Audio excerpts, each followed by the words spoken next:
It says about only Jesus Christ, His grace and His glory is God.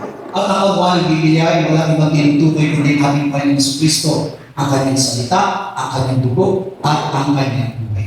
That's why, by the Holy Spirit, we have to open our spiritual eyes, and then when you see the Bible, you can find Jesus Christ in the every chapter, all the place in the Bible. Pag-usan natin ang ating mga pangunawa sa pamamagitan ng banal na Espiritu Santo, at sikapin natin makita ang Panginoong Kristo sa bawat pahina ng Biblia. Also, you can see the blood of Jesus Christ in the whole the Bible. At alam natin masusumpungan natin ang kalalatian ni Yesu Kristo sa Biblia. Only Jesus, Lord, only Jesus. We need only Jesus for our eternal life. Bawat po sa atin, ang tanging kailangan lang natin para sa buhay walang hanggan ay ang ating Panginoong Yesu Kristo. Even though, that's why I told to my sons, if you are really with Jesus Christ, you are already successful life in the world. Kahit sa aking mga anak, pinapagin ko sa kanila na sa pamamagitan ng pananalig kay Yesu Kristo, magkakaroon na sila ng tunay na nakatagumpayan sa mundo. Also, we need only grace of Jesus Christ, Tayo po yung namin ng lamang biyaya ng ating Panginoon Yesu Kristo. not other on our righteousness or other religious activities. Ibig sabihin, hindi tayo nangangailangan ng ating sariling katwiran o anumang mga bagay na pang-religyoso.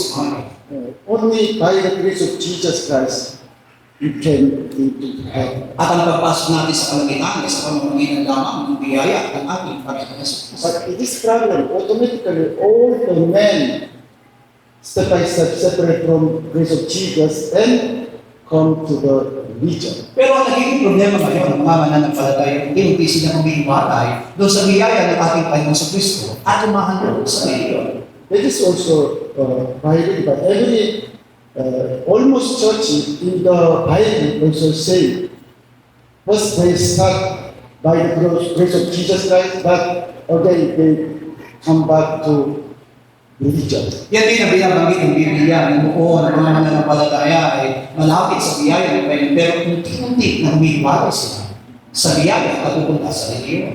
That's why they want to come to God through on religious, like this, religious activities. Kaya naman lumilitaw na kanilang paglapit sa Diyos ay nakasalalay naman doon sa kanilang mga bagay na ginagawa.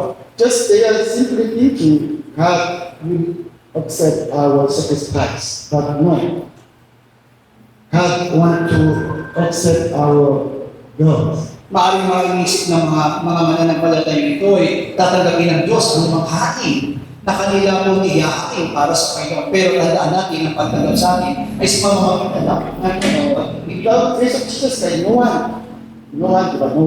You cannot go to heaven. Ibig sabihin, kung walang biyaya ng ating Panginoon Kristo, hindi rin tayo makakapasok doon sa kanilang.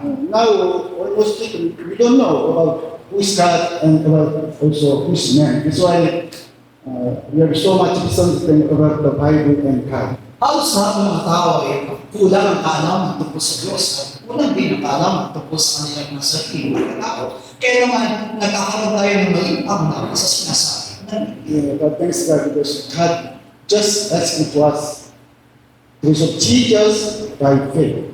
Pero alam natin, ang tanging lamang inaasahan ng ating Diyos sa atin ay ang ating pananampalataya sa pamamagitan ng biyaya ng ating Panginoon Kristo. That's why we have to deny our own self. Because if we are not deny our own self, we cannot receive grace of Jesus Christ. Yan ang ibig sabihin na tinatanggi natin ang ating mga sarili sapagkat kung hindi natin tatanggihan ang ating mga sarili, ay hindi tayo hantong sa biyaya ng ating Panginoon Kristo. What's the meaning of the fill? Be filled with the Holy Spirit. Ano nga po ba ang ibig sabihin ng salitang mapuspos ng banal na Espiritu? Today, these people, they want to be filled with the Holy Spirit. That's why they are fasting and so much pray to God. Sa kasalukuyan, ginagawa po ng ibang mga mananampalataya ay para lang mapuspos ng biyaya, mapuspos ng banal na Espiritu Santo. Ginagawa nilang nananalangin at nag-aahimos. That's why you can understand why they want to be filled with the Holy Spirit. Because they want to boast. They want to reveal, still reveal themselves. At sa pamamagitan ng kanilang mga ginagawa, makikita natin ang layunin kung bakit gusto nila mga Kristos ng banal na Espiritu Santo ay upang meron lamang silang may pagmayabang sa iyo. People, if you want to be filled with the Holy Spirit, people, you want to be empty, but empty. You have to be, remove your own self, be empty, and then you will be filled with the Holy Spirit. Pero ang tunay na hinahangad ng Panginoon para tayo mga Kristos ng banal na Espiritu Santo ay kailangan muna na walang maging laman o alisin ang mga laman na nasa atin upang yung kapuspusan ng banal na Espiritu ang sa atin. Do you know Pastor C, Korea Church name is Jesus-centered Church. Kung natatandaan po natin si Pastor Shi, ang kapangalan po ng kanilang iglesia ay Jesus-Centered Church. But only name is Jesus-centered Church. But their message and activities in the church, human beings centered. Pero kung mapapansin natin, yun ay pangalan lamang, nakapangalan lamang sa kanilang iglesia, pero ang kanilang may tinutuloy nakasento sa mga ginagawa ng tao. That's why still their focus of the ministry is cast out demons, because they want to show to others. Kaya nga po ang nagiging sentro po ng kanilang gawain ay ang pagpapalay sa demonyo upang paano ipagmayabang ang kanilang ginagawa. On this, last week, I saw a small YouTube of the Jesus-centered church. It's really different from mine. Alam niyo po ba na nakapag ako ng ilang eksena po doon sa Jesus-Centered Church at napansin ko na malayo doon sa sinasabi na Pastor C.S. shout, blessed come to me, blessed come to me. And then all the members so much strongly they shout that, blessed come to me. ang sinisigaw po ng kanilang pinaka-leader na si Pastor C.S. ay pagpapala sa akin ka, pagpapala sa akin ka. Kaya naman pati ang mga member tuwang-tuwa sa kagalakan po nila, yun na rin ang kanilang sinisigaw. Because they want to be happy, they want to be success in the world. That's why asking God only bless Ibig sabihin, sa kanilang panalangin, wala ka ng ibang nangangad kundi ang kaligayahan sa sanlibutan o matanggap ng mga bagay o material na bagay sa sanlibutan. You see, Jesus said that rich man is very happy into the kingdom of God, like as kind of through the pastor, middle of the year. Alam natin na meron pong itinwento ang ating Panginoon sa Kristo tungkol sa isang mayaman na nagnanais po na makapasok doon sa karyan ng langit. Pero ang sabi ito ay magiging mahirap pa ito sa pagpasok sa butas. This is not says about physical eating, the rich man in the world. Pero tandaan natin na yung kwento na yun ng ating Panginoon hindi po tumutukoy sa literal na mayaman sa sanlibutan. God asked that be like I said, really humbled after understand his heart, how much has Almighty gave us, and then he humbled. That is possible. Pero ang hinahangad ng Panginoon sa atin at ang tanging kalooban ng Diyos ay matapos natin siya makilala at matapos natin maunawaan ang tunay na layunin ng Diyos about sa atin ay magkaroon tayo ng isang puso nagpapagawa.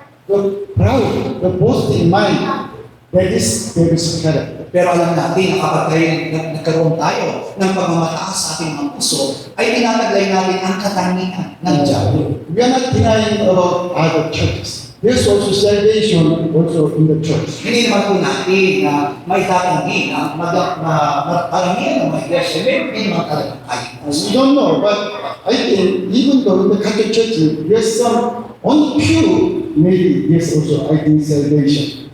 Hindi rin natin masasabi, maging sa mga iglesia ng mga Katoliko, ay may ilan din na magkakaroon ng kaligtasan. People, they are separate from Catholic Church teaching, and then really they are dependent on Jesus, believing Jesus Christ. They can be saved. Huwag na natin mamamali yung ating narinig ngayon. Ibig sabihin naman ito, kahit na po sila Katoliko, kung hindi pa rin po sila doon sa mga tinuturo ng Katoliko at babalik sila sa sinasabi ng Biblia, maaari silang magkaroon ng naligas. So it's that because today we have no special days in our church, like there's always times. Sa kasalukuyan, mapasalamat tayo sapagkat sa ating iglesia ngayon ay nalis natin yung mga espesyal na okasyon o special na araw na pinagdiriwang sa libutan. But today, almost church, they have special days, like I say, Old Testament times. Pero alam niyo po ba na maraming karamihan po ng mga iglesia ngayon sa sanlibutan ang meron pa rin silang mga special na araw na pinagdiriwang katulad ng sinasabi sa lumang pimana. Usually, through the special days, they can get some offering, and then show to them like religious activities. At sa pamamagitan nga po ng mga espesyal, ng mga araw na yon, ay nagiging layunin na magkaroon din ng karagdagan sa kanyang mga kaloob sa loob ng iglesia at ipinagmamalaki nila yung mga bagay na kanyang ginagawa sa mga araw na yon.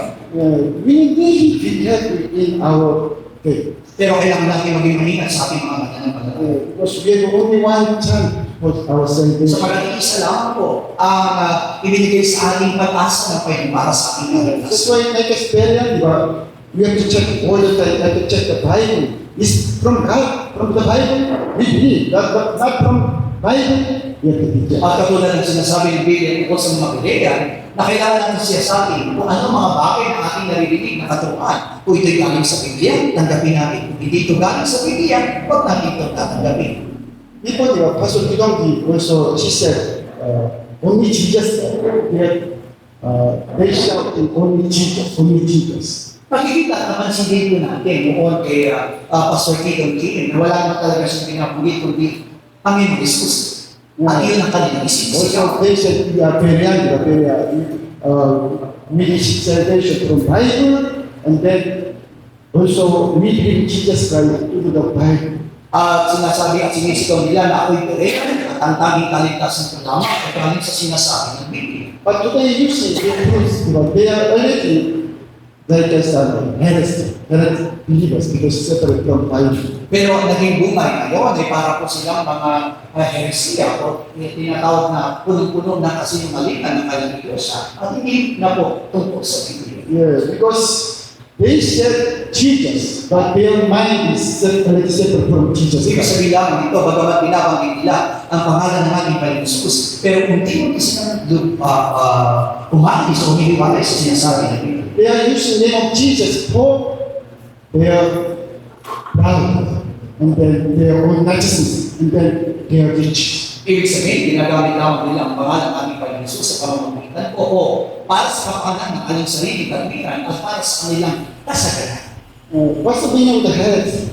Antichrist. Alam niyo po ba ang heresiya ay katumbas nito ang Antikristo? Even though they said Jesus, but through their teaching, the members, if they go to the different way, that is Antichrist. Ibig sabihin, kahit na sinisigaw nila ang ating Panginoon Jesus, pero ang ginagawa nila sa kanilang mga membro ay iniwalay doon sa sinasabi ng katotohanan. Kaya naman po ay wala silang pagkakakita sa mga Antikristo. Only Jesus is the truth, He's the way, and He's the life. Si Jesucristo lamang ang matatawag ng daan, katotohanan at buhay. That's why not only our mouth, even from our mind, we have to go back to Jesus. Pero hindi lamang ang ating pananampalataya magmumula sa ating malabi, kundi kailangan sa kaibuturan ng ating mga puso ay manuwakit ang ating pananampalataya kung ano ang sinasabi ng Biblia. In the morning, we have two sessions. In the afternoon also, we have two sessions. Ang ating puso ay magkakaroon ng dalawang bahagi sa umaga at dalawang bahagi sa araw. But today and tomorrow, we have revival life in this place. Pero sa dito po ay magkakaroon din tayo ng isang gabi po ng papaparangal sa ating Diyos. With Pastor Manny, really, you need prayer and really come back to Jesus Christ. Sa pamagitan ni Pastor Manny, magkakaroon kayo ng panalangin at patuloy naman ng ating Diyos. But until now, we have to be sensitive about the meaning of the Bible. Pero sa kasalukuyan, hindi rin po natin na naunawa mabuti kung ano ba talaga ibig sabihin ng pag-isip. Usually, almost believers, we think the meaning of the Bible is the increase of the members, so many members increase.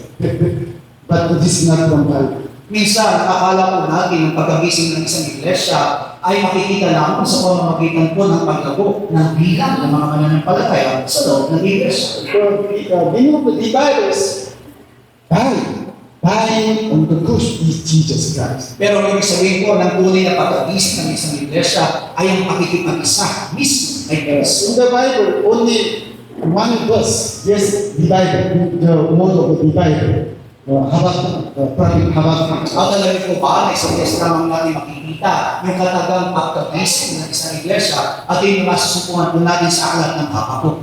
That's why like Habakkuk, chapter 3, verse 2, okay, sabay-sabay. Habakkuk, kabanatang 3, talata 2. Habakkuk 3:2, sabay-sabay. O Panginoon, aking narinig ang kabitingan mo, at ako'y natatakot, O Panginoon. Buhayin mo ang iyong gawa sa gitna ng mga taon. Sa gitna ng mga taon ay iyong ipabati. Sa kabuutan ay alalahanin mo ang mga araw. Prophet Habakkuk, he did not understand about meaning of the Bible, but this time he understand by the Holy Spirit. Hindi nga po talaga naunawang mabuti ang propeta Habakkuk kung ano ibig sabihin po ng pagkagising. Pero sa pamamagitan ng banal na Espiritu Santo, naunawaan niya kung ano ibig sabihin ng pagkagising. We have to see the Bible spiritually and then understand this is says also all the church to us. Kailangan natin makita ang espiritual na ibig sabihin po ng sinasabi ng Biblia. At sa pamamagitan nito ay malalaman natin kung anong sinasabi ng Diyos tungkol sa iglesia. Yeah, because at the time Israel people, they saw we are as people, diba? God is our God. Sapagkat ng panahon yun, mga salita ay naangkin po nila na silang mismo ay mga anak ng Diyos at sila'y pinili. They said God is good, diba? This is our truth because our God. At lagi ko nilang sinasabi ng Diyos ay mabuti at ang Diyos talaga ang tunay ng Diyos. They said we are special people. Really, we are different from other people. We are as chosen people. That's why God loves us. At lagi ko nilang binabanggit na sila pinagdadami sa lahat ng mga tao sapagkat ang Diyos mismo ang pumili sa kanila. Kaya mas hindi kakaiba sa ibang tao. This is also today, many Christians problem, diba? God is good. He loves me, loves us. At hindi na nangyayari ngayon sa mga maraming mananampalataya. Maaaring binabanggit nga po ng Diyos ay mabuti at tunay na nagmamahal sa atin. That's why even though some other church pastors, they say, there's no hate, but there's no judgment of God and hate because God is good. At dahil dyan, maraming mga pastor ang itinuturo na sa loob ng iglesia na wala naman talagang impyerno sapagkat mabuti ang Diyos at hindi niya hayang mapahama ang marami. That is today our problems, like as the time of Habakkuk, Israel also says. At yan ang nagiging problema namin ngayon, katulad po na nangyari sa panahon ni Propeta Habakkuk. But at that time, God called Babylon soldiers and sent to Israel. Nang panahon iyon ay tinawag ng Diyos at pinili ng Diyos ang kaharian ng Babylonia upang lusubin ang mga Israel. Because it is customary that God called Babylon soldiers and then you want to destroy Jerusalem. Tandaan natin, ito'y kalooban ng Diyos na pinili talaga o hinihilang ng Diyos ang Babylonia upang sirain ang Israel. That's why Habakkuk from chapter 1, verse 1 and 2, that's why Prophet Habakkuk nearly prayed to God, why you are not save us? Kaya nga po, mula sa kabanatang 1 at kabanatang 2 ng Habakkuk ay naroon yung panalangin ni Habakkuk, ni Propeta Habakkuk, na sinabi niya, bakit hindi mo kami iligtas? Yeah, because verse 2, diba, oh Lord, Jehovah God, how long shall I cry? Because how long? Do you listen my prayer? How long? So much I pray to God. Why you are not answer to me? Kaya kung papansinin po natin doon sa Habakkuk, kabanatang 1 at kabanatang 2, ay naging panalangin ni Propeta Habakkuk, O Panginoon, hanggang kailan kami dadating? O kailan kami mananalangin? Bakit hindi mo iparating sa amin ang iyong tulong? Because Prophet Habakkuk asking to God, God, please protect us from our enemy Babylon. Please keep them. They are evil people. Ibig sabihin na naging panalangin niya, Propeta Habakkuk, ay ang panalangin niya na kung saan bakit hindi ko siniligtas ng Panginoon doon sa mga kanilang makaaway na Babylonia sapagkat sila ay masasama. Yeah, but from verse 6 to 9, you can understand, God said, I call this strong Babylon, because I destroy this Israel, Jerusalem. Pero kung makikita natin at mababasin po natin Habakkuk kabanatang 1, talatang 6 hanggang 9, ang Diyos mismo ay tumugon kay Propeta Habakkuk na siya mismo ang nagtayo mismo ng Babylonia upang sirain ang Israel. Yeah, that's why verse 6 is like, indeed, I am raising up the Galatians, this Babylon, the Babylon peoples. Kaya kung papansinin po natin sa versikulo 6, ay sinabi niya, Ako, sabi niya, aking initindig ang mga Kaldeo. Ang mga Kaldeo po, yun po yung mga pinatawag na tao sa Panginoon. Okay, verse 6 to 9, sabay-sabay. Sa isa ng Bebe, babasahin ko natin, sapagkat narito, aking itinitindig ang mga Kaldeo, yaong makapanginginakot at marahas sa bansa, na lumalakas sa kaluwanan ng lupa, upang mag-ari ng mga tahanang takot na hindi kanila. Sila'y kapilang-pilang at natatakot, at ang kanilang kalunan at ang kanilang karamanan ay mula sa kanilang sarili. Ang kanilang mga kamay naman ay matutuloy kaysa sa mga limado at mababangis kaysa sa luho sa tabi. At ang kanilang mga matayo ay natutubuli na may kapalayuan. Oo, ang kanilang mga matayo ay manggagaling sa malayo at sila'y nagsisilipan na parang kapila na nagmamadali upang manakman. Sila'y nagsisiparito lahat ng pagdalahas. Ang kanilang mga mukha ay namabitig sa silanganan. At sila'y namapipisa na mabihag na parang buhangin. Yeah. That's why from verse 30, Prophet Habakkuk, why? Because you are God's chosen people. Why by the enemy's hand you want to destroy us? Kaya naman doon sa 13, makikita natin na naging panalangin ni Propeta Habakkuk na bakit hinahayaan mo na kami sirain ang aming mga kaaway. Yeah, because you are purer eyes than the behold ye. We are many Christians, we are many pure people more than the evil people. Sapagat alam namin na ikaw ay may matang malinis at nakikita mo kung gaano kami kalinis kaysa sa aming mga kaaway. Yeah. Why you are using this evil nation to destroy us? Pero bakit hinahayaan mo na magamit ang masamang tao ito upang kami sirain? Yeah, that's why Habakkuk chapter 2 from verse 2 4. Okay, sabay-sabay. Mula naman sa Habakkuk, kabanatang 2, talatang 2 hanggang 4. At ang Panginoon ay sumugot sa akin, anong sabi, isulat mo ang pangitain, at iyugin mo na malinaw sa mga tapyas sa bato, upang makatakbo ang gumawa sa Panginoon. Sapagkat ang pangitain ay sa panahong tatapa, at nagmamadali sa pagkatapos, at hindi magbubulaan, bagaman nagluluwag ay hintayin mo, sapagkat walang pagsarang dalabi, hindi magtatagal. Narito, kanyang kaluluwa ay nagpapalalo, hindi tapat sa kanya, ngunit ang lalang ay mabubuhay sa pamamagitan ng kanyang pananampalataya. Yeah. That's why Apostle Pablo all the time using verse 40, the righteousness just shall be by his faith. At alam natin, ang katagapo na nakasulat po sa Habakkuk kabanatang 2, talatang 4, ang siyang katagalin po na ginagamit ni Apostol Pablo, ang ganap ay mabubuhay sa pananampalataya. Because God said to Habakkuk, this video is not only this time, until end of the world.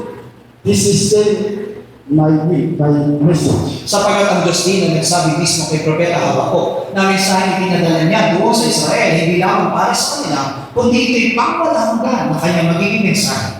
God said to Habakkuk, it's not important, Israel people or even the Gentiles. Only I send people by faith, only by Kaya faith. nga po niliwanag mismo ng Diyos kay Propeta Habakkuk na ililigtas niya hindi lamang ang mga salita, kundi ang mga higit sa pamamagitan ng pananampalataya. Do not think you will be saved because you are God's chosen people. You need your faith for your Kaya salvation. nga po pinapaliwanag kay Propeta Habakkuk na huwag isipin na ito'y maliligtas dahil ikaw ay bayan ng Diyos, kundi ang kaligtasan lamang ay mararanasan sa pamamagitan ng pananampalataya. However, of course, they are evil men, but if they believe in me, they have faith, they will be saved. Totoo naman po na masamang tao ang mga taga-Babylonia. Pero kung sa oras na ang mga taga-Babylonia ay manalig sa kanya, sa pamamagitan ng kanyang pananampalataya, sila rin ay maliligtas. God said to Habakkuk, you must understand why I want to destroy this Jerusalem. Kaya nga ay pinaunawa ng Diyos kay Habakkuk kung bakit nais niyang sirain ang Jerusalem. Because you are very rich in your mind, not really home. Sapagkat naroon yung kasaganaan ng mga taga-Jerusalem sa kanilang isipan at wala silang pagpapakumbaba. You call my name and sacrifice to me, but you are not the me. Maaari na kayo tumatawag sa aking pangalan at tagahandog para sa akin, ngunit walang pag-ibig sa akin. It is not important sacrifice to the evil today visible our worship service. Kaya kung masasabi ko natin, hindi po mahalaga ang lahat ng mga hakin o yung ginagawa natin pananampahan. Individually, even though in our study, individually, diba, God looking for individual true worshipers. Pero ang bawat sa sa atin ay sinisiyasat ng Diyos kung tayo po ay tumunay na mananamba ng Diyos. Spiritually, now, God destroy Israel and Jerusalem. Spiritually, spiritual meaning is destroy our own self. Sa literal, makita na po natin na talaga namang sinira, winasak ng Diyos ang Israel. Pero ang ibig sabihin ng spiritual nito ay tumutukoy sa ating mismong sarili na sinisira ng Diyos yung ating makasarili. Habakkuk chapter 3 verse 2, diba? Oh Lord, divide your word in this midst of the year. This time, divide. At sinabi nga po ni Propeta Habakkuk doon sa 3:2, O Panginoon, aking narinig at nagitingan, ako'y natatakot, O Panginoon, buhayin mo ang iyong gawa sa ikan. Please kill me, but kill my old man, my own self. Ibig sabihin, naging panalangin ni Habakkuk, patayin mo na ang aking lumang pagkatao, patayin mo ang aking sarili. That's why verse 3, diba? Sabay-sabay. Verse 3, Sa versikulo 3, sabay-sabay, ang Diyos ay wala sa tema, at ang anak ay wala sa bundok ng paan. Sela, ang kanyang kalalakihan ay tumakip sa langit, at ang lupa ay napuno ng kanyang kapulihan. this is for God's judgment. At ito'y tumutukoy doon sa katulan ng Diyos. God came from Paran and then Mount Paran, diba? That is place of God's judgment. Nagaling po siya doon sa Tepa at doon sa bundok ng Paran na siyang tumutukoy naman sa lugar ng kanyang kahatulan. Oh Lord, divide me, divide us in this day. Today, that means God, please come and judge me, destroy my old man. Kaya naman mula doon sa sinasabi ni Habakkuk na gisingin mo kami, ibangon mo kami. Ang ibig sabihin lamang na ipatay mo na ang aming lumang pagkatao at sinusamin ang aming sarili. And then in next, please remember mercy, your mercy. At sinabi niya doon sa Aurelia, alalahanin mo ang iyong tawa. 뚜루떡뚜불, diba? 뚜루떡뚜불 AI, 일제, original word of the mercy, original word of Hebrew word, mercy. Kaya sinasabi natin mabuti sa Google kung ano talaga ang ibig sabihin ng salitang kaawaan. It is saying mother's womb, when mother's deliver baby, that is mother's womb is saying mercy. Pero alam mo ba na yung kaawaan na yun hindi lamang tumutukoy sa isang salita, kundi ito'y naglalarawan sa isang panganak ng isang ina. That is meaning of the mercy. Like this, mother's womb with baby. Kaya nga kung may lalarawan po yung salita kaawaan doon sa panganak o pagkalingan ng isang ina. That is the meaning of the divided, okay, come back to like his mother, come back to her. Kaya nga po, masasabi natin yung pagkagising na sinasabi po sa isang iglesia ay ang panunumbalik sa ina, panunumbalik sa Diyos. You are all God's children. You are connected to Jesus Christ through this bloodline, right line. Lahat po tayo ay kabilang kay Kristo at meron tayong kaugnayan kay Kristo sa pamamagitan po ng mga dugo na nananalaytay sa atin. But when you separate from grace of Jesus Christ, this bloodline, right line also will be Pero alam natin na kapag tayo niwalay sa biyaya ng ating Panginoon sa Kristo, para tayo po natin pinutol yung nananalaytay na dugo namin kay Kristo. that is in the Bible. Okay, turn and then come back to Jesus. Kaya nga po yan ang ibig sabihin ng pagkagising. Ibig sabihin po, tayo po ay muling manumban kay Jesus.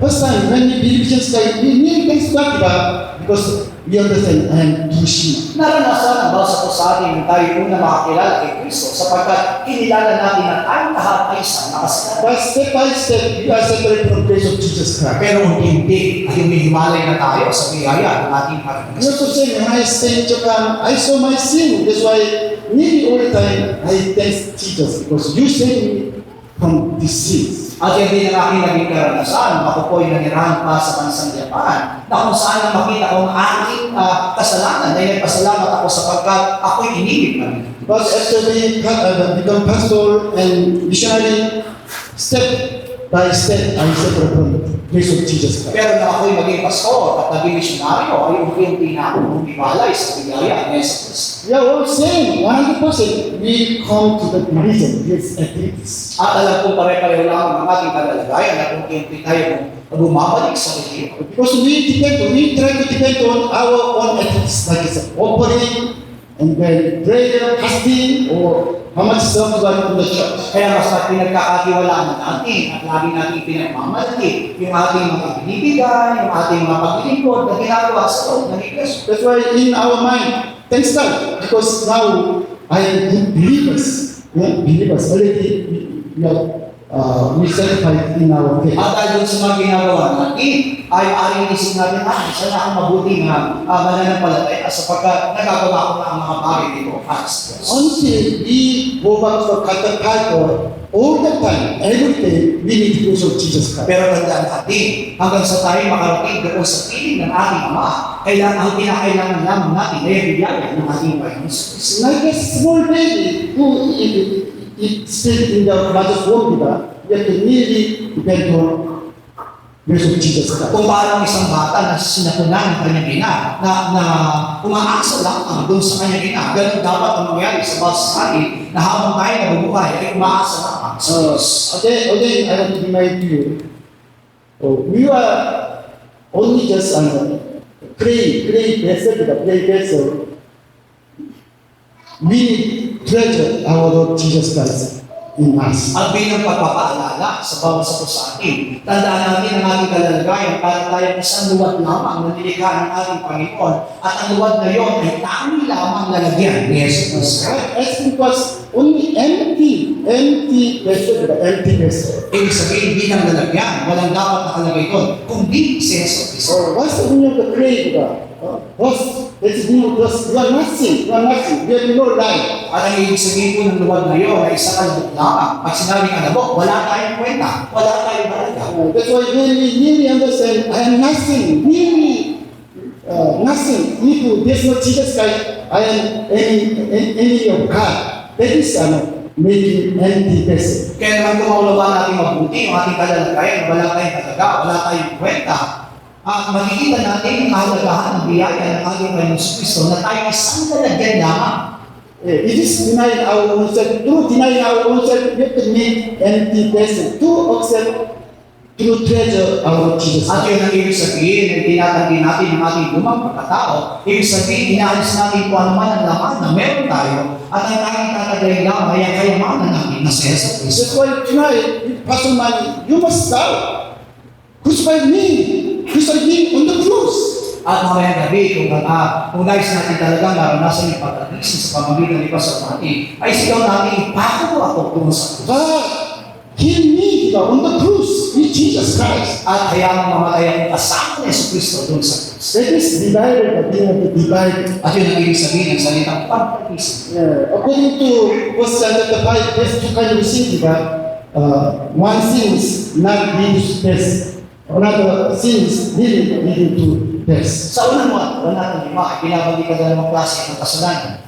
Una, yung kasalanan ng hindi hantong sa kamatayan. Ang pangalawa ay yung kasalanan ng hantong sa kamatayan. Our physical sin is not leading to death. Kung ano man ang nagagawa natin sa ating mga pisikal na kasalanan, hindi po yung hantong sa kamatayan. Because already Jesus died on the cross with our sin. We are free from the sin. Sapagkat alam natin ang kamatayan ng ating Panginoon Jesus ay tinagay na ang lahat ng ating mga kasalanan. But if we are not denying oneself, still we have strong our mind for ourselves, there is no salvation. Pero kung hindi natin tatanggihan ang ating mga lumang pagkatao at manalayan natin mga sarili, ibig sabihin mo, baka mawala sa atin ang ating Of course, all the time, every day, we can see our strong, our own self, also our own self. Bawat araw ay nakikita natin kung paano mas nananalig ang ating lumang pagkatao. That's why Apostle Pablo said, every day, daily, I am dying on the cross. Yan ang dahilan kung bakit sinasabi ni Apostol Pablo, araw-araw akong namamatay doon sa krus ni Kristo. He said, every day I am carrying the cross and power just why?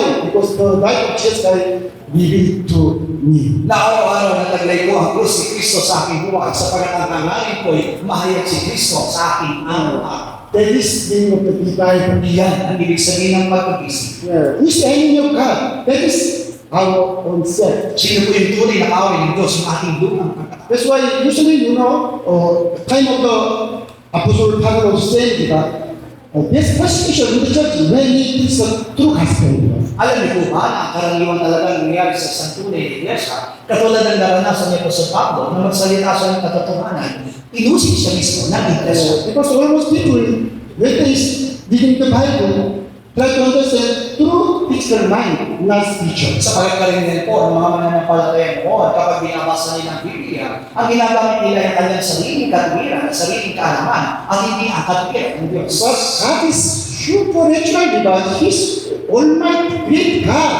He's Spirit. Pero tandaan natin, kahanga-hanga ang ating Diyos at makapangyarihan, at hindi natin kaya kilalawan. Like a small ant, small worms, they cannot understand us, but same, we cannot fully understand wisdom. Kung paano nga bang isang langgam, isang uod, hindi na unawaan ang kaisipan ng isang tao, ganun din ang kalalagay natin sa harapan ng Diyos. Hindi natin kaya unawaan ang Diyos. That's why in prayer and then try to understand the Bible by the Holy Spirit. Kaya naman kailangan natin ang manalangin, kailangan natin sa pamamagitan nun ay maintindihan natin ang sinasabi mismo na spiritual ng Biblia. That's why even though we can understand this kind of teaching, prayer and ask to God, Holy Spirit, please let me understand. At kung sa kasalukuyan, hindi mo natin intindihan ang ganitong klaseng katuwaan, kailangan natin talaga manalangin at darating ang araw na maunawaan natin ang lahat ng sinasabi ng Biblia. Habakkuk chapter 3, verse 7 to 19, sabay-sabay po.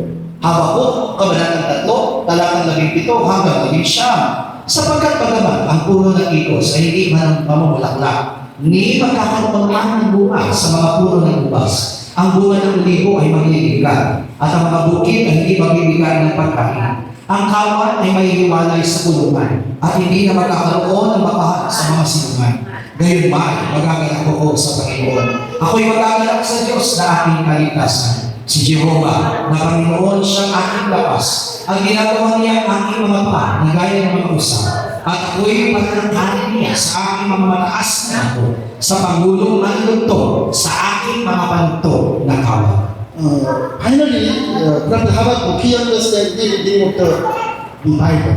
Sa kauli-ulian, ang nawaan mismo ni Propeta Habakuk ang ibig sabihin ng pagkagising. That's why even though there's no victory, also no olive in me, but it's okay. It's okay. Please only the Bible. Sabi daw, hindi man magkabunga ang puno ng ikos, hindi man magkabunga ang puno ng olibo, pero hayaan mong magising. Oh, 18, I rejoice in the Lord, Jehovah. I rejoice in the God of my salvation. Gayon ba, sabi sa 18, magagalak ako sa Panginoon, ako'y magagalak sa Diyos na aking kahit. Finally, he understood what is salvation. Ibig sabihin, paliwanag na nawa ni Habakuk ang ibig sabihin ng pagkagising. Which means, God, if you are willing, please destroy Jerusalem and kill Israel. Na kung ikaw talaga ay sama sa akin, hayaan mo masira ang Jerusalem at mamatay ang mga Israel. Today also saying, God, please kill me on the cross. Destroy my self, on self.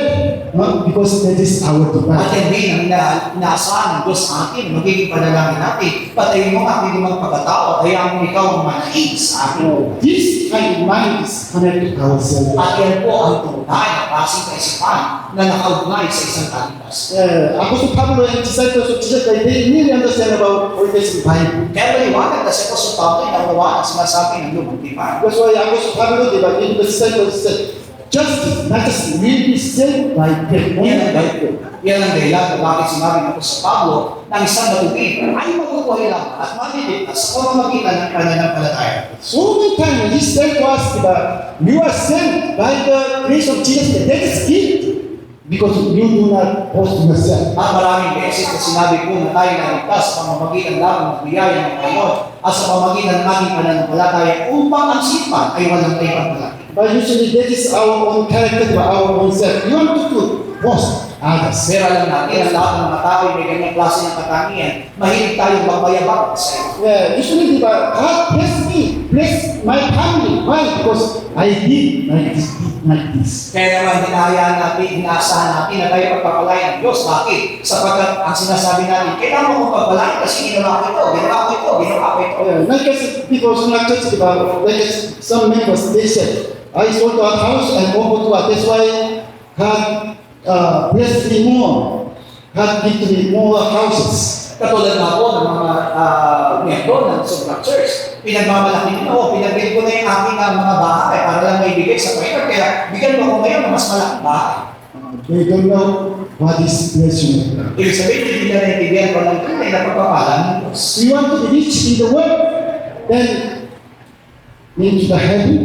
Ano ba ang pipiliin ninyo? Maging mayaman sa sanlibutan o pumasok sa kalangitan? Because I'm sorry, because I'm not denying our physical life in the world. Pero tandaan ninyo, hindi naman natin binabaliwala yung buhay natin sa sanlibutan. Even though this morning I said to Gina, please send me some money because I want to help you to some place. Sapagkat yan din ang naging mensahe ko sa aking anak na pamangkin. Kami sabi niya, GPO, bigyan mo ako ng pera kasi gusto ko tumulong sa aking Yes, sakay. that's why we also say all the time, oh, some more money, I need money, I love that, still I love money, I know. Kaya naman nakikita ko rin yung sarili ko kung paano nagnanais ako na magkaroon ng aming pera. Alam ko at kilala ko ng aking sarili. You are still in the world, you need money, diba? Cannot deny the money. Sa sanlibutan ang ating ginagawa, kailangan talaga natin ng pera. Hindi ko natin pwedeng sabihin, hindi natin kailangan ng pera. Also, still you are in the world. That's why there's a temptation. Release from temptation. At habang tayo nasa sanlibutan ito, ay maraming tukso na maaaring maabot sa atin. But at that time, when I see my this kind of mind, come back to God, because I saw it is not passing. Pero nawa kapag nakikita natin ang ganyang klaseng katangian o kaugalian sa buhay ng sa atin, yan ang panahon para malabahit tayo sa Diyos sapagkat hindi tayo dapat manatili dyan. It's normal. All the men love the money, still love the world. It's normal. Tandaan natin, isang normal lamang na kalalagayan ng mga tao kung naroon pa rin yung pag-ibig natin sa salapi at pag-ibig natin sa salapi. But it is different. When still love the money, what you can see. Maybe you can defend that. You can defend and come back to that. Pero huwag nating hayaan na sa pamagitan ng pag-ibig natin sa salapi, manatili na lang tayo doon. Pero gamitin natin ang pagkakataon na kapag nakita natin ng ganitong klase na katangian, hindi ko dapat mangyari sa akin, kailangan kong bumalik kay Kristo. That's why all the time, in every situation, you can learn to God. Kaya ako sa lahat ng pagkakataon ay karapat-dapat lamang namin pasalamatan si Kristo. Remember last time by preaching, only just repent to God. You are sinner, totally you are sinner, and come back to God. Kung natatandaan natin ang ating mga naging pangaral sa mga nakalipas, wala kayong ibang sinasabit kundi tayo magsisi sapagkat tayo pinatawad sa ating mga kasalanan. Like as one criminal, with Jesus Christ, when Jesus Christ died on the cross, but there's one criminal, he's saved. He was saved by Jesus Christ and also already into heaven. May ilalarawan po natin ang ating mga sarili doon sa isang kriminal na kasama ng pako ng ating Panginoon Jesus. Pero sa pamagitan ng kanyang pananalig kay Kristo, naligtas siya at ngayon ay nasa kalangitan. Finally, when he crucified on the cross, by the Holy Spirit, he could believe in Jesus Christ. At naniniwala tayo na isang tao po na tunay na nagpapakasama ni Kristo sa pamagitan ng banal na Espiritu Santo, ang kanyang mananalig ngayon ang magpupunod sa kanyang Every time nagaligtas. he will believe Jesus as a Christ Son of living God. At patuloy siya mananalig kay Kristo bilang Diyos That's at right. tagapagligtas. That's why he said, I am sinner, that's why I died. But please remember my spirit when you into your paradise. At yun po yung katumbas at sinabi po ng kriminal ngayon na sinabi niya, alalahanin mo ako na kapag ikaw ay naghahain. You see now, for our salvation, to this mind, this faith. At sapat na po yun, sapat na yun ang ganong klase ng isipan para sa ating kaligtasan. But we are pastors and church workers. We have to understand all the Bible. Pero bilang pastor, ang manggagawa ng iglesia, ay kailangan natin magawa mo yung sinasabi ng Biblia. Also, like I told you, automatically all the men go to the religious way. Totoo naman po, na lahat ng mga tao ay talagang walang ibang pinatutunguhan kundi ang reliyon. That's why through the Bible, we have to really understand who is God and also who is man, how much we are in man. At sa pamagitan ng Biblia, ay kailangan natin maunawang mabuti kung sino talaga ang Diyos at kung gaano sa mga tao. The Bible speaking about God's covenant, God's promise. Ang Biblia po ay kinabuhan ng tipan o pangako ng Diyos. Old covenant and new covenant. Of course, there is only one covenant. At nasasabi po natin, ang Biblia na hati sa lumang tipan at bagong tipan, pero isang tipan lamang po ang kapalooban. Through the Bible, God let us understand the God's plan is heaven. Sa pamamagitan ng Biblia, ipinapaunawa sa atin kung ano ba talaga yung naging pangako at naging tipan ng Diyos sa atin. Bible says only Christ Jesus and His blood and His grace. At alam natin ang Biblia ay walang ibang tinutukoy kundi ang ating Panginoon Kristo, ang kanyang dugo at ang kanyang biyak. That's why there is no covenant of God without the blood of Jesus Christ and His grace. Kaya nga po wala pong magiging tipan ng Diyos kung wala ang biyaya ni Kristo at wala ang dugo ni Kristo. People we understand about God's covenant.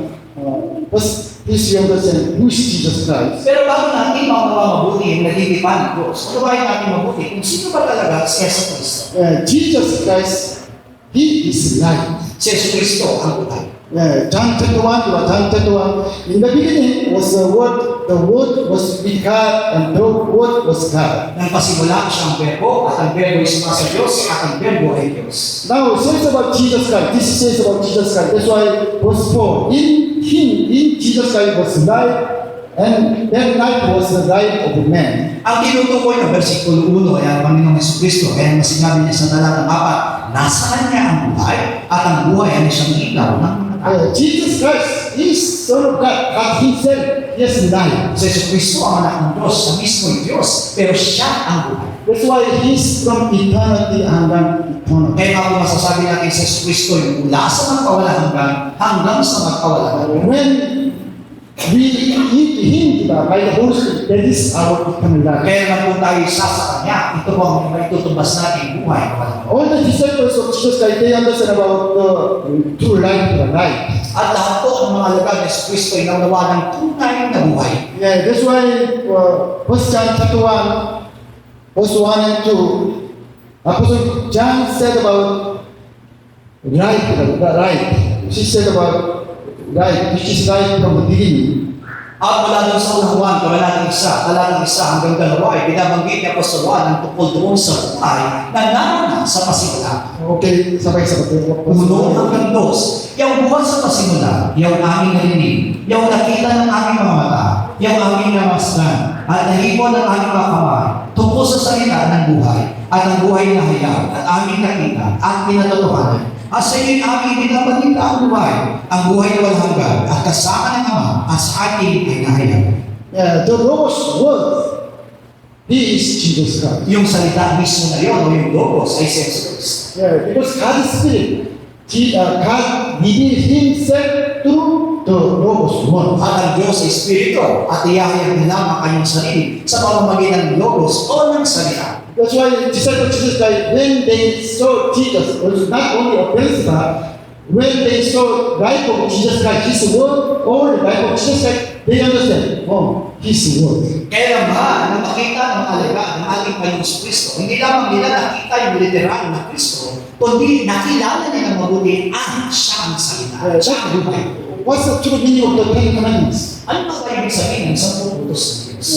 Just we understand about only through physical mind. That's why cannot understand true meanings. Ang inisip natin, ang mga pisikal, ang pag-isip natin ay ang pisikal na kaisipan. Kaya hindi natin nakikita kung anong ibig sabihin. All the God's commandments, love your God with your mind, with your sense, with your life. Ang kabuuan ng kautosan ng Diyos ay nakapaloob na mahalin mo ang Diyos ng buong lakas, buong isip, at buong puso. Same also, you must love your neighbor like as yourself. At gayon din naman, na kailangan mong mahalin ang iyong tao, kaya ng pagmamahal mo sa iyo sa iyo. But it is impossible to us. It is really impossible. Of course, only by the Holy Spirit, special man, by the Holy Spirit, special man, already they died for Jesus Christ. Pero alam natin, ito yung napakabigat na gawain para sa atin at hindi natin ito kaya. Pero sa pagtulong ng banal na Espiritu Santo, alam natin magagawa natin ang utos na ito. Usually in our Bible life,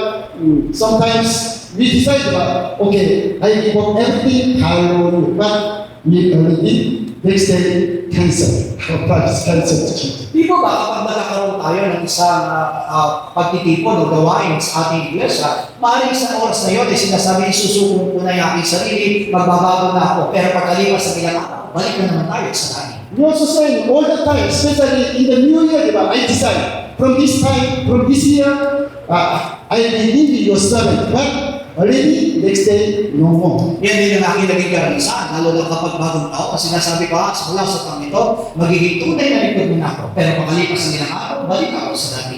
Yeah, but like I said, still there were church workers in the Jerusalem church study. When he died by the Holy Spirit, he saw Jesus Christ. He is sitting in the throne of God. Alam natin ang storya po ni Esteban, na isang magagawa po ng Iglesia ng Jerusalem. Nang siya po'y bago mamatay, nakita niya mismo sa trono ang ating Panginoon sa That's Kristo. why he told God, please talk to them because they don't know. That's why now they are healed. Talk to them. At ang naging panalangin po ni Esteban ay, Panginoon, huwag mong papanagutin ang mga taong ito sa kanyang ginagawa sapagkat hindi nila ito nalalaman. Only special case, only special by the Holy Spirit. Believers, some believers, they can do. Not concept by the Holy Spirit. At alam ko po na meron po talagang mga tao na magkakaroon ng ganong klase ng pagmamahal sa tulong na banal ng Espiritu Santo. Ibig sabihin, magagawa nila hindi dahil sa gusto nila o kaya nila, kundi dahil sa Diyos. Yeah, but Jesus Christ was different. Really, the Father is through mind, hold the mind, with all strength, even though through His life. Samantalang ang ating Panginoon Jesus ay may tunay na pagmamahal sa Ama. Kaya naman inibig niya ang Ama sa pamamagitan ng kanyang puso, ng kanyang kalakasan at maging ng kanyang buhay. Through Matthew chapter 5 to 7, Jesus Christ is more strong the road of God.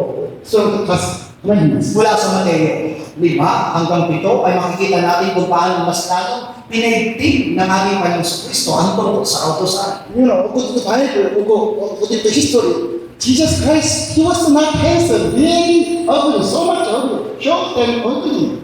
At ayon sa Biblia, alam natin kung anong klaseng larawan o anong klaseng itsura na meron ng ating Panginoon Jesus. Hindi po siya gwapo, hindi po siya matangkad. So in the Bible said, they do not look at His face because so much not handsome, ugly, so. Kaya nga po, hindi po lahat ng mga tao noon ay gusto makita ang itsura ng ating Panginoon Jesus. Bakit? Hindi po siya isang magwapo at may magandang itsura po.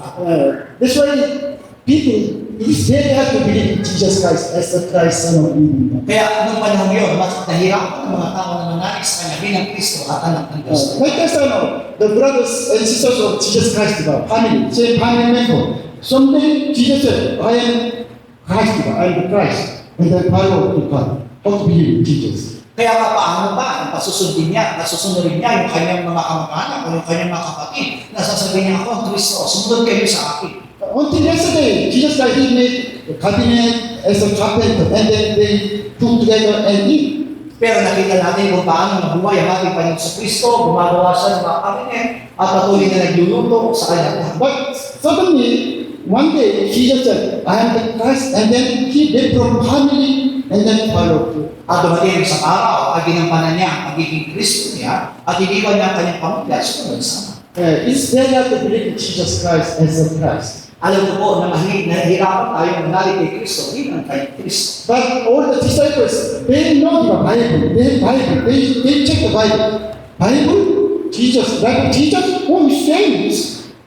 Cannot say the same. Pero naging maliwanag ito sa mga alagad ng ating Panginoon Kristo na habang binabasa nila ang kasulatan, ang nilalaman ng Biblia, ay nakita nila yung kaganapan nito. Pareho lang ako ano yung nakalagay sa sulat. That's why ay ganyan din ang buhay ni Kristo. Apostle John said, the word you can trace. The word Jesus one saying. Kaya nga po sinabi niya po sa Juan, yung salita ay nagkatamang tao. Ibig sabihin, yung salita at si Kristo ay pareho lang. Yeah, but we are different about to us it is impossible. Samantalang sa akin, ito yung nagiging imposible. Because we have still our strong, our own self. Sapagkat ang mas nananaig sa atin ay ating lumang pagkatao. That's why First John chapter 1, verse 1 and 2, the disciples, Apostle John said, we look at and touch Him through our hand. Also we have seen Him through our eyes. Kaya na sinabi sa unang Juan, wala ng isa, wala ng isa, yung buwan sa pasimata, yung aming narinig,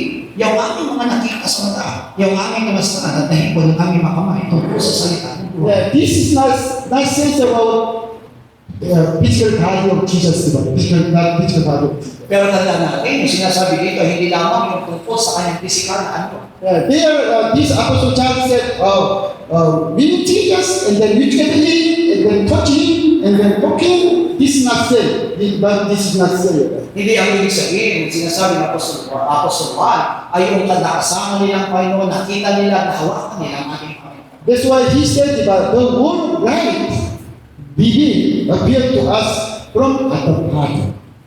Pero sinabi niya mismo sa talatang 2 ng buhay na kaya, na aming nakita na galing sa Ama. He said, we saw the Logos, word of light, through Jesus Christ. Niliwanag nila mismo na nakita nila yung Logos, yung salita sa mamamagitan ni Jesus. All the Bible, and then Jesus, life of Jesus, complete same, not similar. Ibig sabihin, kung ang sinasabi ng kasulatan at kung anong naging buhay ng ating Panginoon Kristo, walang pagkakaiba. That's why they give Jesus as the word, complete word. Yan ang dahilan kung bakit ang mga halagat ay nagkaroon ng lubos ang pananampalataya sa salita. What is Bible? Only let us know Jesus Christ in the Bible. That's possible. Ano po ba ang ibig sabihin ng Biblia? Ang Biblia po ay ginamit ng Panginoon upang lubusan natin makilala si Jesus. Bible is like as one picture of Jesus Christ. Kaya nga po masasabi ng kabuuan, Biblia ay isang larawan ni Jesus Kristo. In the empty paper, the whiteboard card, through Bible card is drawing is the Jesus Ibig Christ. sabihin sa isang kahit na walang laman, ay simulan niya po ang ating Panginoon Jesus Kristo. Do not think about the appearance of Jesus. God Himself, His mind, His character, His glory, His word, everything is Huwag about. natin isipin kung anong tsura ng ating Panginoon Jesus. Pero ang pinakamahalaga, si Kristo po ang siyang naging larawan at tunay nakapahayag tungkol sa atin. Jesus Christ became man because we are men, but we have this physical body, so just become man. Si Jesus Kristo ay nagkataong tao dahil sa atin ang mga tao. But He is God, is Almighty true God. Pero siya ay Diyos at tunay na makapangyarihan. That's why through the Bible, we have to really understand who's Jesus Christ. That is Philippians chapter 2. We need mind, the character of Jesus At Christ. sa pamagitan ng Biblia, kailangan natin makuha mabuti kung sino talaga si Jesus Kristo. At katulad ng sinabi sa Pilipos sa Banat ng 2, kailangan natin tagayin na kaisipan ni Kristo. God is our creator, we are His creation. Ang Diyos ang manilikha at tayo ang manilikha lamang. He's our King and He's our God. We are His only small people. Siya ang ating hari, siya ang ating Panginoon, samantalang tayo isang hamak lamang na nilalang. Why God can all things? Like this, Colossians chapter 1, God can all things for His Son Jesus. Ang sabi doon, bakit nga po ba nilikha ng Diyos ang lahat ng bagay? At ayon sa Colossus sa Banat 1, talatang 15, na nilikha ng Diyos ang lahat ng bagay para kay Jesus. Not for man, but for His Son Jesus. That's why Bible said, you were created for His glory, the glory of God. Hindi para sa tao, kundi para kay Kristo, para sa kalulatian ng Diyos. That's why from now on, when you read in the Bible, you try to find Jesus Christ in the Bible. Kaya naman kapag tayo nagbabasa ng Biblia, kailangan magkaroon tayo ng layunin na makita si Jesus. All the people in the Bible do their right. You can find Jesus Christ. Sino mga tao o karakter na nakapaloob sa Biblia, ang kailangan makita natin sa kanila ay si Jesus. That is the meaning of the image of God. That Jesus Christ is the image of God. Yan ang ibig sabihin ng larawan ng Diyos na si Kristo ang tunay na larawan ng Diyos. Yeah, because God is spirit. You cannot see Him. But praise God, because God sent to us His Son, and then showed to us has image, has mind, has life is God. At ang Diyos ay Espiritu at hindi natin kaya makita siya, pero sa pamagitan ng kanyang larawan, ipinakita niya sa atin ng Diyos at ipinakita niya sa atin ang kanyang Panginoon. Also, God created us as an image of God, also saying image of God. At nilikha tayo ng Dos ayon sa kanyang bagis. Since God created us as a whiteboard, who must drawing of Jesus Christ. Kaya maliwanag na bawat sa atin, nilikha ng Diyos bilang isang walang laban na sulatan at sila ang dapat may larawan ay si Kristo. Like Jesus Christ drawing God the Father, through His life, di ba, perfectly known. Kaya po, Let us know and understand who is God the Father. maliwanag po na sa pamamagitan ng buhay ng ating Panginoon Kristo ay nailarawan sa Kanya kung sino ang Ama, ay naman nakilala natin ang Diyos. Today we also say we have to be fight both for the Christ Jesus. We have to draw in Jesus Christ through our life. At hindi nang lalunin ang ating mga buhay na kailangan tayo isang sunatan o naman na maglalarawan tungkol kay Kristo. That's why we have to union Christ, right with Jesus. Yan ang dahilan kung bakit kailangan tayo makipag-isa. Without union Christ, right Jesus Christ, we cannot be the picture of Jesus At Christ. kung hindi tayo makikipag-isa kay Kristo, hindi natin mailalarawan sa Kristo. From now on, like as commonality, but in the Bible, like as righteousness, obedience, etc. About sin and glory of God, we have to need all the change through concept of these words. We have to change. Kaya naman kung ano man ang kapananalita na nakasulat sa Biblia, katulad ng katwiran ng Diyos, yung kasalanan, o naman mga bagay, kailangan natin palitan ngayon ayon sa sinasabi ng Biblia. Like us about obedience.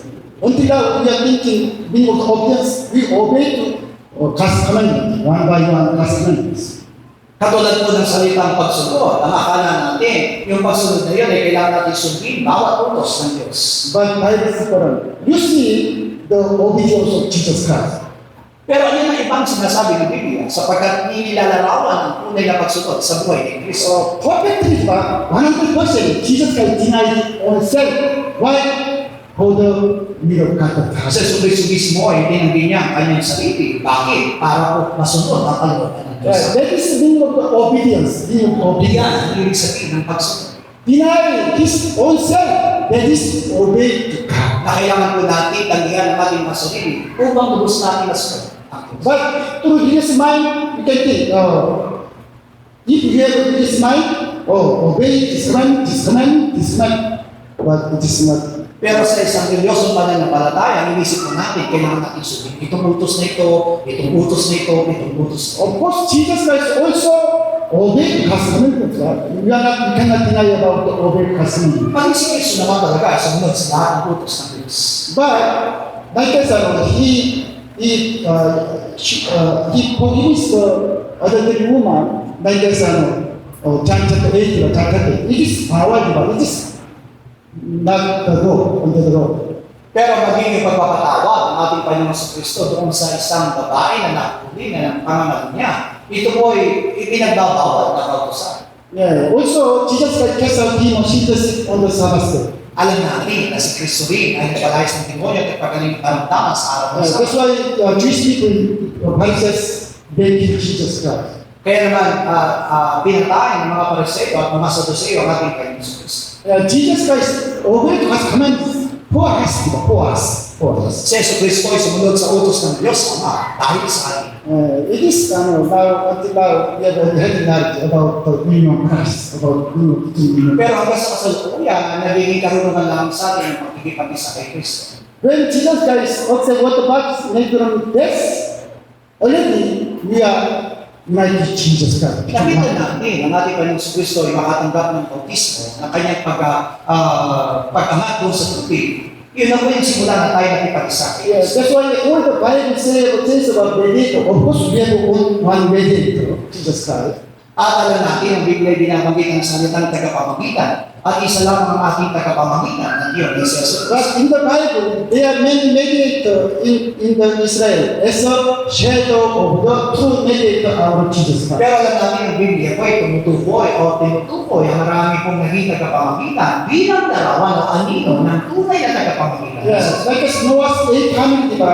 There's only one mediator, Noah. 8 other 7 family, they were belong to Noah and they were saved. Kung paano nga po sa pamilya ni Noe, amin po ba, kahit na walo po silang naligtas, ang naging tagapamagitan ay si Noe. Kaya naman lahat sila ay sumama kay Noe at sila'y naligtas. Also, Abraham was same, diba? He was the one mediator from God to his family.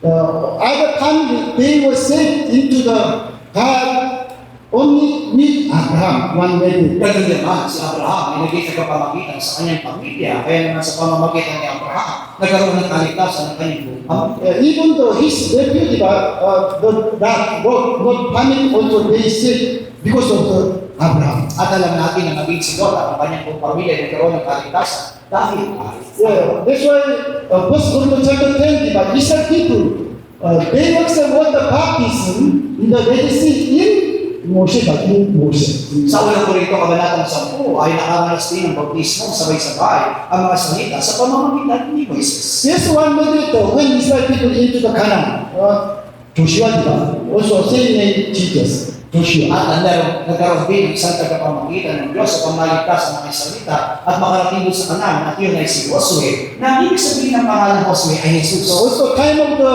judges, time to time, there's no king. That's why time to time God sent to them judges, and then say, this God said the people. Ang ganoon din ang nangyari sa panahon ng mga hukom na dahil wala pa silang hari na namumuno sa kanila ay nagkakaroon ng pagpapalit-palitan ng mga hukom na siyang magiging daan para maligtas sila. When Jesus Christ died on the cross, we also already died on the cross. Kaya naman yung naging kamatayan ni Kristo sa krus, hindi po yung naging kamatayan ng bawat isa. When Jesus Christ fully obeyed God, also we already obeyed God. Kaya naman ang sumunod ng mga lubusan ng ating Panginoon Jesus, hindi po yung lubusan pagsunod natin. Yes, you see the Hebrew chapter 11. Hebrew chapter 11 says about the faith God, about faith. Hebreo kabanatang 11, tumutukoy sa tungkol sa kanyang kalagayan. Yeah, but Hebrew chapter 11 is something like a paradigm because about the Moses and then about the Abraham, Sarah, this is different from Bible. Different from Bible. Pero pagdating sa kabanatang 11, ay makikita namin meron pa kaibang sinabi ang Hebreo kabanatang 11 tungkol sa nangyari kay Sarah, nangyari kay Ruben, About Moses, he killed the Egyptian. That's why he escaped from Egypt. Sa rin na nangyari, si Moises ay nakapatay ng isang taga-Ehipto, kaya naman yun ang nagdahilan kung bakit siya tumakas mula sa Ehipto. But Hebrew chapter 11 says, diba, he want to lead his people. That's why he denied the glory of the king, diba, as a king. This really different from the Bible. Pero kapag ang binasa natin ng aklat ng Hebreo kabanatang 11, ang sinabi doon, ang naging dahilan kung bakit tumalis si Moises ay mas pinili po niya na makapili yung kanyang sarili bayan kaysa doon sa karangalan. Yeah, Abraham also Sarah, the same, diba? They are not truly believing Jesus Christ. That's why when God said they are laughing, because they are laughing. This Alam natin, noong sa original na istorya, hindi po naniniwala si Abraham at si Sarah na sabihin sa kanila na sila po ay magkakaroon ng anak, kaya sila ay nagtawa. Hebrew chapter 11, when God says about the faith is different from Old Testament Bible. Kaya nga po may lalarawan natin na kapag binasa natin ang Hebreo kabanatang 11, ito'y kakaiba sa sinasabi sa original na salita. Because it is important to God is important. When Jesus Christ obeyed to God, already you are obeyed God in Jesus Christ. Sapagkat alam natin ang sinasabi ng Biblia na sa lubusang pagsunod ni Kristo, ito'y katumbas na rin ang lubusang pagsunod ng bawat isa. God, through the grace of Jesus Christ, His blood, God removed all our mistake and sin, and then change our face, change the lesson Jesus Christ. Sa biyaya ng ating Panginoon Kristo, sa pamamagitan ng kanyang dugo, lahat ng kasalanan na nagawa ng bawat sa sa atin ay napatawad na, kaya naman tayo po inatulad na rin kay Kristo. That's why we have to unite with Jesus Christ, become one. Iyan ang dahilan kung bakit kailangan natin makipag-isa kay Kristo. Not obey to commandment one by one. It is not true being of obedience. Hindi po ibig sabihin na kailangan na tayo ay makita ang pagsunod sa sunod-sunod natin ng bawat isa na utos. Please understand what's meaning of obedience through life of Jesus Christ. Kaya nga po ibig sabihin po, kailangan natin maunawa mabuti yung salitang pagsunod sa pamamagitan ni Jesus Kristo. That's why He denied His own self and then asking God, you are really down to me. Only, I tell you. Kaya naman, patuloy niya itinanggi ang kanyang sarili at ang ginawa ng ating Panginoon Jesus kung ano ang hinahangad at pinanasan ng Diyos ang sa kanya. He denied His own self. It is obedience. Sapagkat maging siya po ay tinanggi niya kanyang sarili, ayun ang ibig sabihin ng pagsunod. Today also, being obedience is deny our own self. That is true being obedience. Yan din ang ibig sabihin na pagsunod sa oras na ito, kailangan natin itanggi ang ating mga sarili. And when we deny our own self, we'll be filled with the Holy Spirit and true treasure of Jesus At kung Christ. itatanggi natin ang ating mga sarili, tayo mga kapuspos ng banal na Espiritu Santo, mararanasan natin ang ating Panginoon Jesus. Also, through meaning of the deny ourselves is go back to our original place, our original the situation, place. Ibig sabihin po ng salitang pagtanggi sa ating mga sarili ay kailangan natin manubalik sa ating original na kalagayan. We are came from dust. Na tayong lahat ay galing sa labok. The meaning of the dust, nothing, no light, nothing. Ang ibig sabihin ng kalabok, walang talaga, walang kwenta. We are nothing, diba? We are nothing. But by the grace of Jesus Christ, blood of Jesus, we can into the head. Ibig sabihin, kahit tayo na walang talaga sa pamamagitan po ng biyaya ng ating Panginoon Kristo, maaari tayong makapasok sa It kalangitan. is denial of ourselves. I am nothing. I am dust. I am from dust. I am nothing. Yan ang ibig sabihin ng pagtanggas sa sarili na kailangan natin na magbalik sa ating dating kalalagayan na ako'y alam lamang, walang kwenta, walang halaga. At the time, we can be filled with Holy Spirit. Holy Spirit can work in through us. At sa pamamagitan mo ay mga kapuspos tayo ng banal na Espiritu Santo at lubusan siyang gagawa sa amin. That is situation into the best. Yes. At yan ang ibig sabihin ng pagpasok sa kapahingan. Okay, you see, Genesis chapter 26, 26, 26. verse 2 to 5. 2 hanggang 5. Okay, summarize. At napagkita ang Panginoon sa kanya at nagsabi, huwag kang bumaba sa ito, matira ka sa lupain aking sasabihin sa iyo. Matira ka sa lupain ito at ako'y sa iyo. At ikaw ay aking pagpapalala sapagkat sa iyo at sa iyong piling ay ibibigay ko ang lahat ng lupain ito. At matitibayin ko ang sumpang aking isinumpa kay Abraham sa iyong ama. At aking paralamin ng iyong piling na gaya ng mga bituin sa langit. At ibibigay ko sa iyong bini ang lahat ng lupain ito. At pagpapalain sa iyong bini ang lahat ng mga bansa sa lupa. Sapagkat sinunod ni Abraham ang aking bini, ang ginanap ang aking bini, at ang aking mga utos, at ang aking mga malakantunan, at ang aking mga kautusan. God said to Isaac, you be blessed like as Abraham. Sabi doon, pagpapalain kita, katulad ng pagpapala ko kay Abraham. Because verse 5, but because Abraham obeyed to me and kept my commandments and my commandments and decrees and the law. At doon sa 5, sapagkat sinunod ni Abraham ang aking bini, ginanap ang aking bini, at ang aking mga utos, at ang aking mga palatuntunan, at ang aking mga kautusan. At that time, this is the Lord, but there's no Moses to go. At ng panahon yun, hindi pa nagbibigay ang kautusan. Diba? After 400 years, Israel people they receive the law from God. Pagkatapos lamang ng 400 taon, doon pa lamang nila tatanggap ang kautusan. But God said, Abraham obeyed to me. He kept the law, my decrees and my commandments and the law. Pero sinabi dito sa salita ng Diyos, sinunod ni Abraham ang aking bini, ginanap ang aking bini, at ginanap ang aking mga utos. Which means when Abraham believed my commandments, my promise, covenant, my promise, already he obeyed my commandments. Ibig sabihin sa pamamagitan ng pananalig ni Abraham doon sa aking utos, sa aking tipan, sa aking mga pangako, ay sinunod niya ang aking mga utos. Because God promised to Abraham the Christ will come through your own descendants. Sapagkat alam natin ay pinangako ng Diyos kay Abraham na darating ang Kristo sa pamamagitan ng kanyang lahi. That's why even though Abraham did no true faith, but he believed Christ can come, God himself to us Christ. Kaya wala man siyang ganap na pananampalataya, ay naniwala siya na mayroong darating na Kristo. When Abraham believed in God's promise, the Messiah will come to us. At that time, God said, already you obey my commandments and the law. Kaya ako na manalig sa Abraham na darating ang Kristo sa pamamagitan niya, doon pa lamang ay naipakita niya na siya po ay naniwala sa tipan ng Diyos. Because already there's God's promise about Christ before the creation of the world. Sapagkat alam natin na meron na po talagang tipan ng Diyos, ipadadala ng Kristo bago pa malikha sa lupa. Okay. What is the law? Ano nga ba ang kautusan? What is the law? Why we have to understand the law? Bakit kailangan natin maunawaan ang kautusan? The law is Jesus saying.